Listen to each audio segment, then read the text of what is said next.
Love it. We are here. Thanks for joining. We are talking about a cool topic, and I love it because my wife is here. Anytime my wife does something with me, I think it's great. I like her to do things with me when I'm in charge because I'm a control freak, but it's just always great being around her. Wow. You're pretty dominating. Yeah, that's why I think you chose to do this podcast on your own and not with me, yeah? I don't know if anyone else. I like to be the guest, though. I consider myself alpha, but I think my wife is equally as alpha, maybe undercover alpha, because at home, she definitely wears the pants. So, what would we talk? So we're doing that.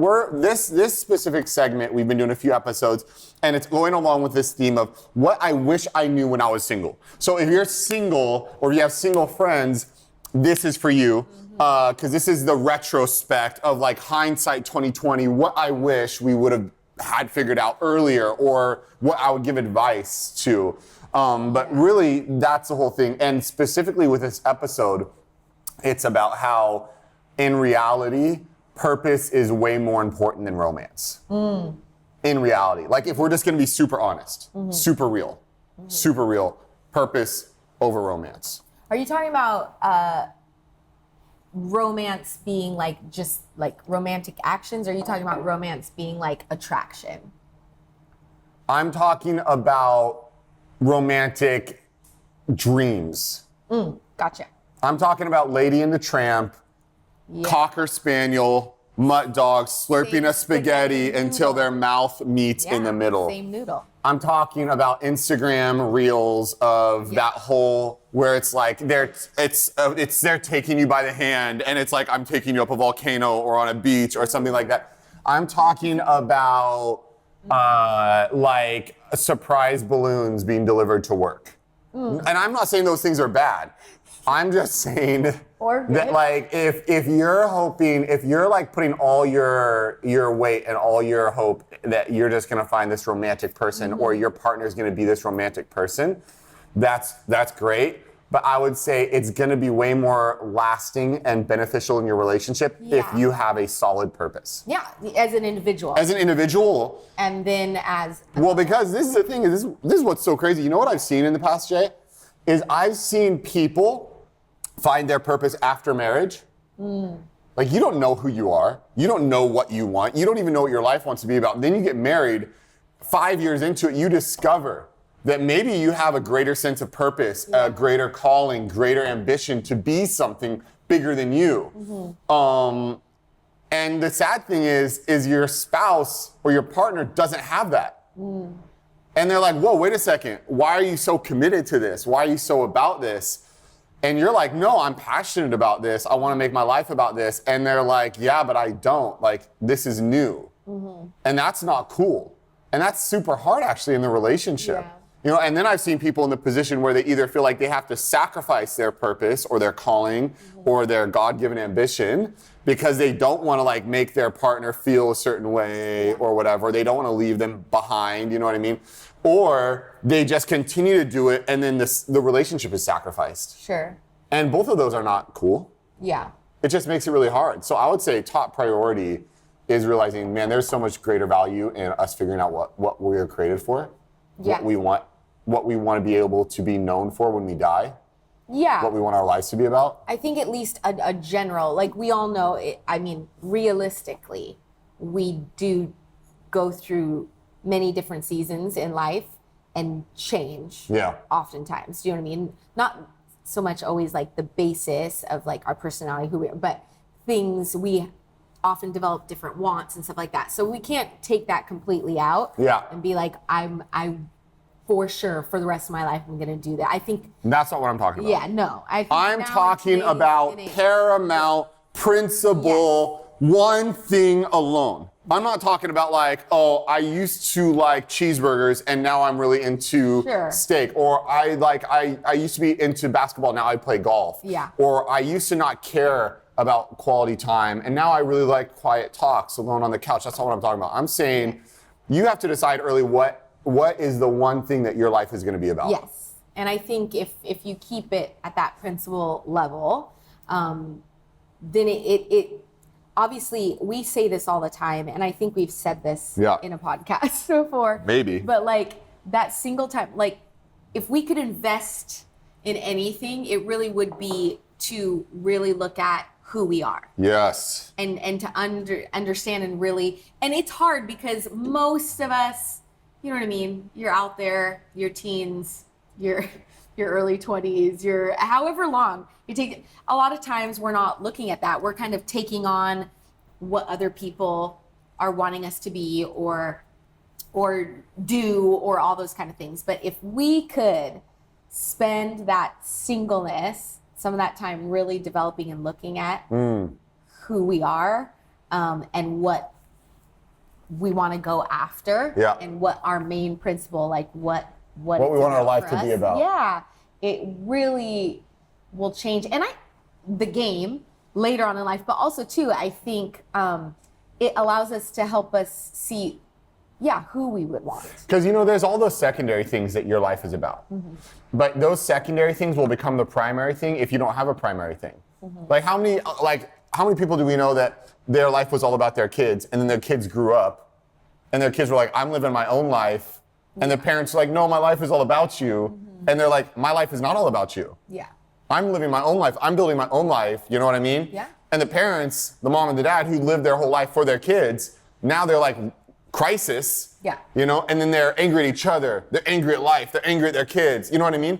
And it's because kids is a huge deal, but it's not the primary thing. We're not here just to have babies.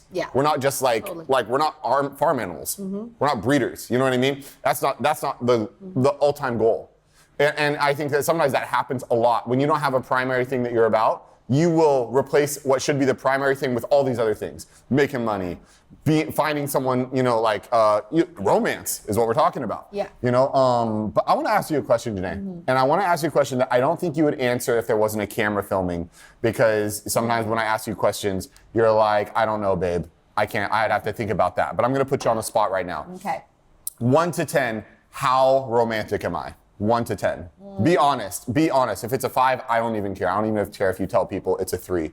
1 to 10. Horrible at scaling things. I know. That's why I'm asking you on camera. I'm putting you to try to scale. 1 to 10.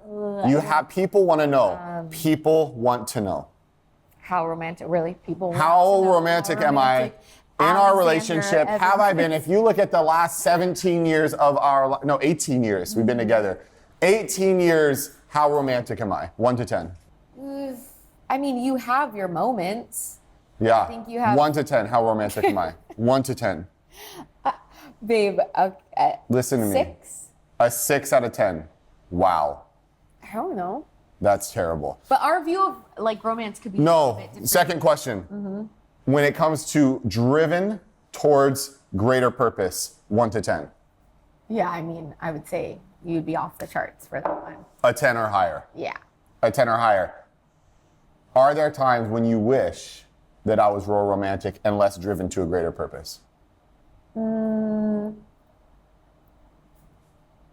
really. Really?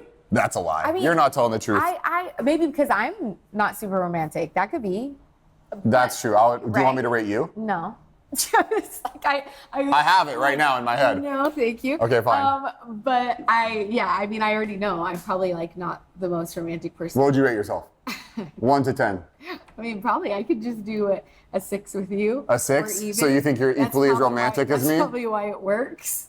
I mean, maybe I should have scored us lower. I don't think that. Lower than a 6?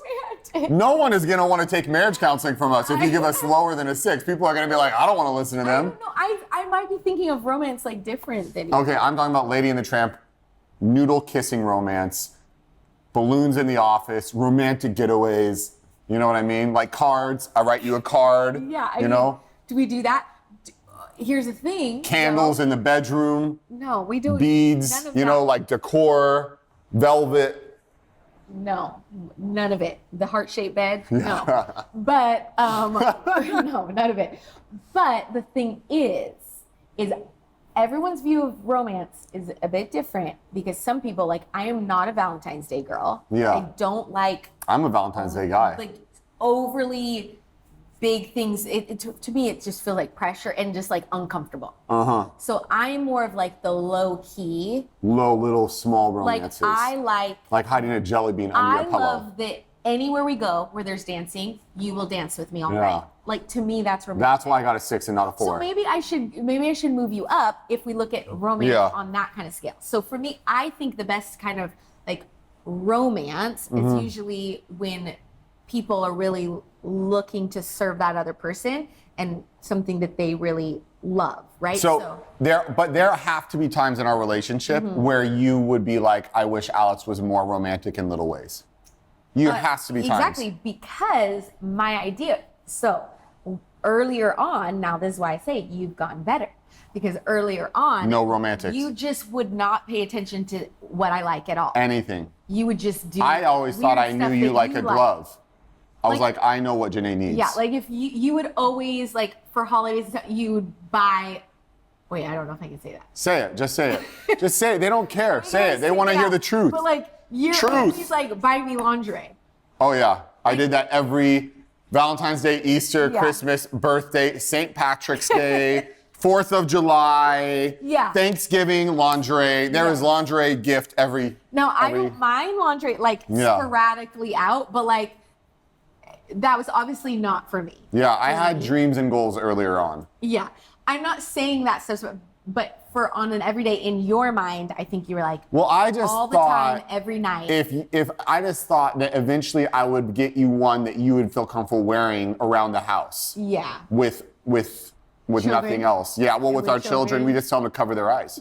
Stop. This is our house, not theirs. Like there was different things like gift giving or things that I would think would be super thoughtful and just like, made me feel like you saw me. Made me feel like good at that. I was romantic in the little things. Yeah, you weren't. I wasn't good at that. Great at that. You've gotten better. So you're saying when we were dating. Yeah. You and I are dating. When we were dating, did you think I had a commitment to greater purpose 10 or above? Yeah, for sure. So you identified that quickly. Yeah, I mean, that's what attracted me. Did you feel like I was a 6 or below with romance? Maybe a 5 or below? This is a hard one. And I know no one's going to like this podcast because there's no definitive, but we're really not here for, right? We're just sharing. Yeah, we're just sharing. The hard thing is we had long distance for most of our relationship.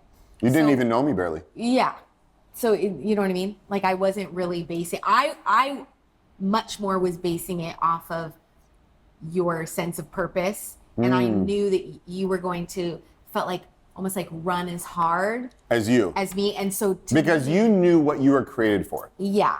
And you had total security in that. Yeah. You were like, I know what God created me for. I know what I'm here to accomplish. I know what I'm here to do.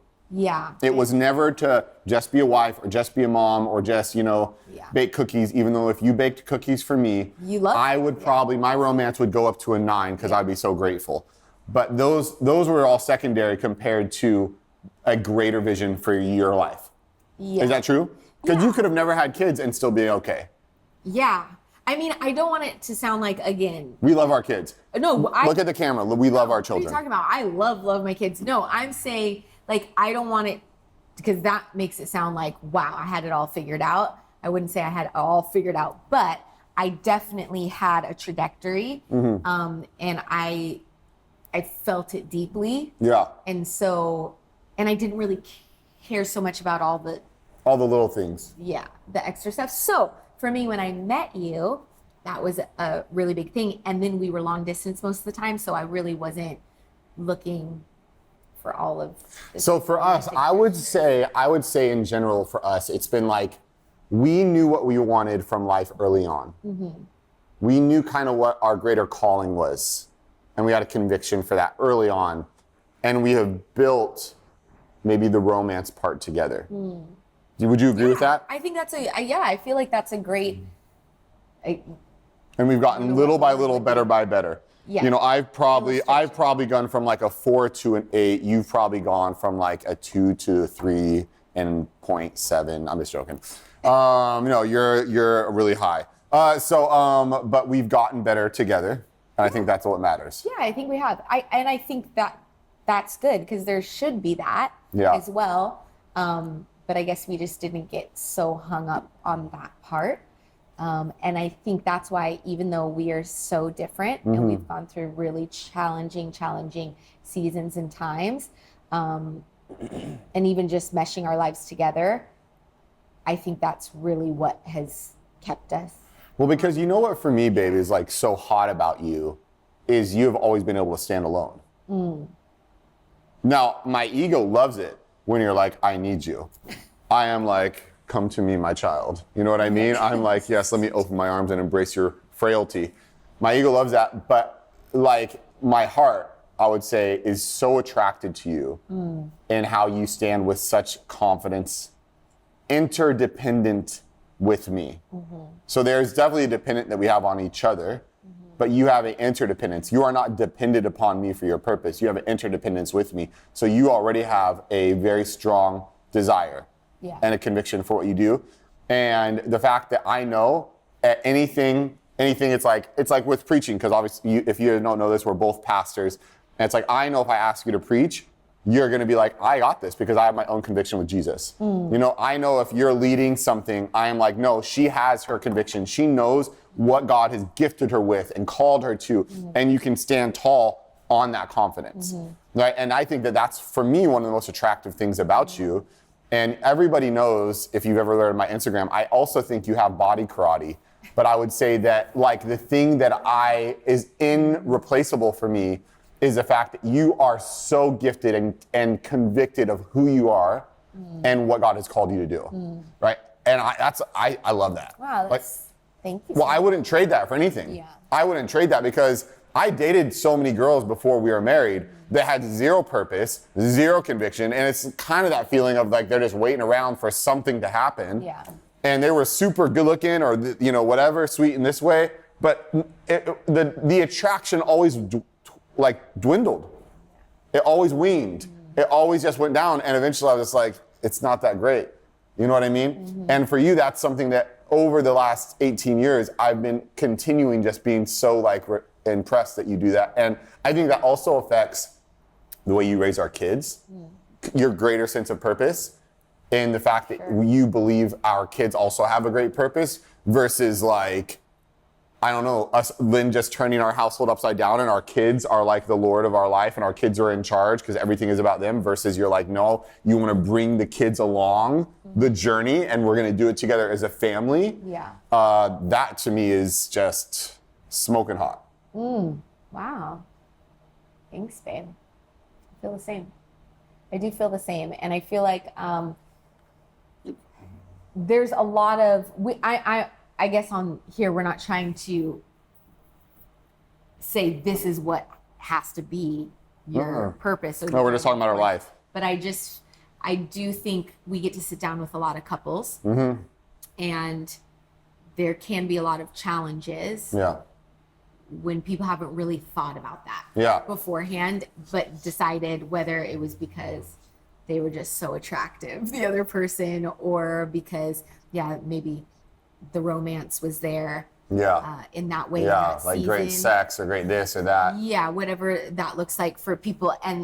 But later on, it doesn't always sustain. But would you ever say though that like there's been times where maybe we should have put more emphasis into the romance of our relationship? For sure. So it's not all like we have it figured out. Because we've probably had some really terrible seasons of marriage because we didn't prioritize the romantic side. Yeah. No, I for sure. There's times, and we still should be growing in it. Yeah. Because it's just, I just feel like that adds an extra layer of beauty and interest. And thankfulness. Yes. Enjoying it, resting in it. You put the intentionality behind loving, serving, knowing your partner in that way. And so, for sure. I would never say don't do What do you think, because maybe we've been lopsided, what do you think some of the brokenness that have come from that is? To me, personally, maybe not feeling like seen or known. I was just going to say feeling alone. And you would say, the same. I would say feeling seen or known. You would say feeling alone. Like no one, the funny thing is when I describe alone, I say no one knows, No one knows how I'm feeling. No one Yeah. cares. I'm just doing this by myself. Right? And you would describe it as, yeah, same, not feeling seen, not feeling known. Yeah. You're just walking this journey alone, right? Not really it's like this, it's that, well, you know what it is? It's the intimacy part, isn't it? Yeah. Because the intimacy is what makes you connected. And it is really like, dude, it's so trendy right now on Instagram. It's like people will be like, you know what intimacy stands for? Intimacy. And I think it's so cheesy. But in reality, the word intimacy is just all about like really being known on the deepest level and knowing someone on the deepest level. Yeah. And I think that has been compromised because we haven't made it a big priority. Yeah. Which isn't good. No, for sure. And I think we've noticed that and have had to grow in those areas. Yeah. I think because both of us were quite independent. Yeah. And so, yeah, sometimes it can be hard for us to look up. Yeah. And that's, you know, the crazy thing is about that, babe, is that's not even the whole picture of purpose, is it? Because sometimes we look at our purpose and when we confuse it with our ambition.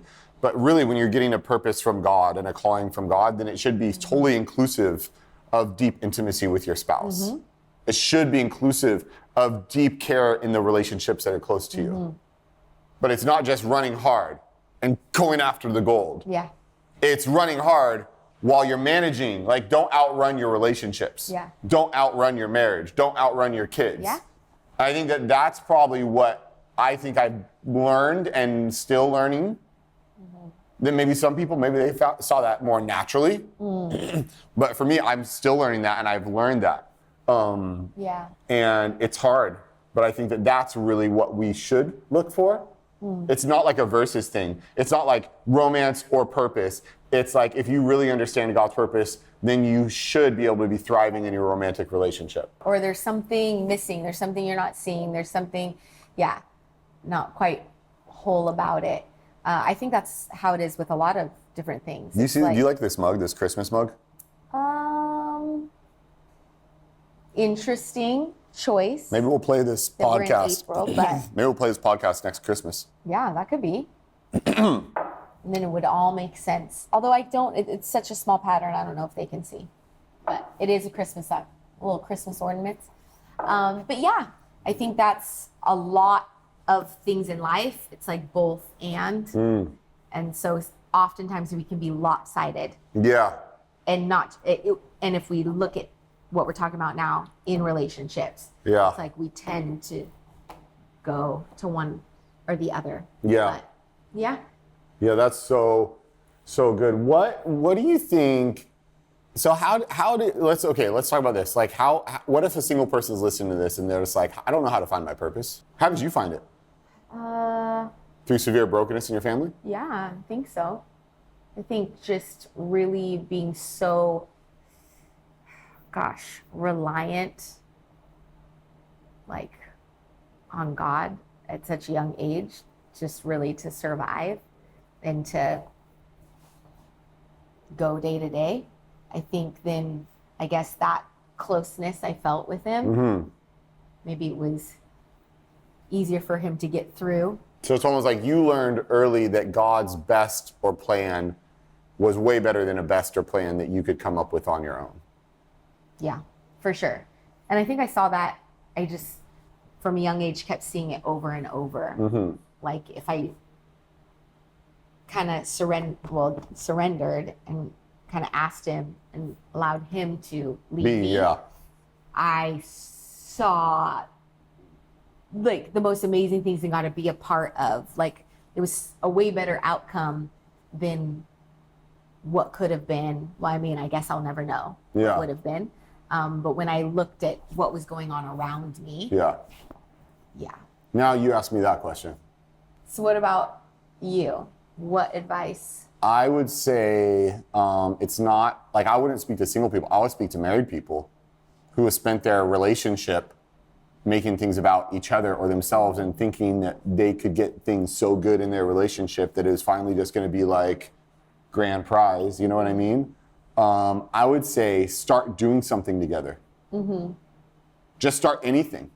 I mean, you could literally go with your partner and start picking up trash in the street for an hour, and you're gonna feel when you serve something bigger than you with your partner, you're gonna feel better, and you're gonna probably think that they're hotter than you did an hour before that. Because there's nothing hotter than selflessness and humility. This is proven by doctors, by the way. This isn't just my opinion. Yeah. Look it up. Google doctors prove that humility is hot. But I would say, yeah, do something, get involved in a bigger community. If you go to church, serve at church. Like do a service project with your partner. Yeah. Start doing something that doesn't directly satisfy your own needs or the needs of the other person, but do it together. I think that that's a great way. And then try different things. Yeah. You know, try doing something. And then if that's kind of like good, but it's not like, you know what I mean? Try doing something else. Serving in another way with your partner. Yeah. Right? And I believe that as we start walking, God kind of starts to reveal our steps and say, hey, this is what I've called you to. This is the conviction I've given you. And this is why you're passionate about this, because you're supposed to be doing this. And I really believe that happens. And we get clarity every day. Yeah. More and more of what our purpose in Him looks like above and beyond just trying to build a nice, cute life or relationship or whatever. Yeah. I think the things that really like energize us, the things that we just, get excited about. Yeah. You know what I mean? That's a good thing to look at. Yeah. In your life, and how that could be used to serve a greater purpose than just yourself. Yeah. And you know what it does too? And this is something for us. And so we just said 5 minutes ago that we have failed oftentimes at prioritizing romance and intimacy versus our trajectory, I'll call it. I won't even call it our purpose, because that should be our purpose. But our trajectory of our greater standard or whatever it is, oftentimes ambition, sometimes we confuse them. But when I have been serving with you alongside of you, and I've seen opportunities to help you with things, and I've helped, I bet you that feels really good, huh? Oh, yeah. Like when we're serving other people, but then in that moment, I see a chance to serve you too. I feel like you love that. I do love that. Yeah. For sure. Because I love it too. Like when we're doing stuff together, like I remember one year we were doing some big project, and you stopped and you're like, Alex, you're such a great coach of people and leaders. You're so great at coaching people. I was just like, what? This isn't even about me. We're like doing this thing for other people, but you're sitting there making it about me. Oh my God, it was like, I felt so loved. Yeah. Yeah. So I feel like when you do that as a couple in a relationship, if you find someone that you can serve other people with, and then on top of that, you get to serve each other while you're serving other people, it's even hotter. It's even better. It's even more beautiful.